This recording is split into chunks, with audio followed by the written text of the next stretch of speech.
Ket. Assalomu alaykum hurmatli Tronbank mijozlari. Bugun sizlarga Tronbank produktidan biri, ya'ni qishloq xo'jaligida ishlatiladigan yoki yuklarni tashishga mo'ljallangan yengil mototsikl, ya'ni lochin mototsiklini biz kreditga beramiz. Uni shartlari bor, qanday asosda qanday qilib kreditga beramiz. Buning uchun fuqaro ijtimoiy soliq to'lab o'zini o'zi bank qilgan bo'lishi kerak. Ya'ni bankga bo'ladi, o'sha bankga bo'lishi kerak. Shundan keyin bizga mana ofisimizga murojaat qilsa, 1 milliondan 60 million so'mgacha ajratiladi mototsikl.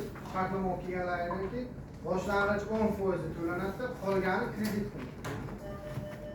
Kredit foizi 17%, kredit muddati 36 oygacha. 3 yilga beriladi. Ya'ni keyin bu yerdan kredit rasmiylashtirilgandan keyin sizlarga mototsiklga yetkazib beriladi. Keyin biz zavodga kafolat xati beramiz. Zavod sizlarga shov fakturasini beradi. Siz borib murojaat, pasport bilan nomer o'g'irlangandan keyin garovga qo'yiladi. Shu garov qo'yilgandan keyin zavodda hisob raqamini ko'chadi, shundan to'lab beriladi. Yana bitta kredit mahsulotimiz bu, yangi imkoniyat bu. Bu 1 milliondan kredit uzoq nimasi, maksimal 300 million so'mgacha. Bu ham xuddi shunday. Bu faqat bunda kredit maqsadi ko'rsatilmagan. O'z ehtiyojlaringiz maqsadsiz kredit. Maqsadsiz. Ha, shuning uchun buni foizi 28%, buni ta'minotiga faqat ko'chmas mulk yoki uylar yoki noturar bino yoki oxirgi 2 yilda ishlab chiqarilgan avtotransport vositasi qo'yiladi.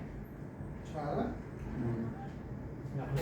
Bu kredit muddati 48 oy, kredit foizi 28%, summasi 300 million so'mgacha.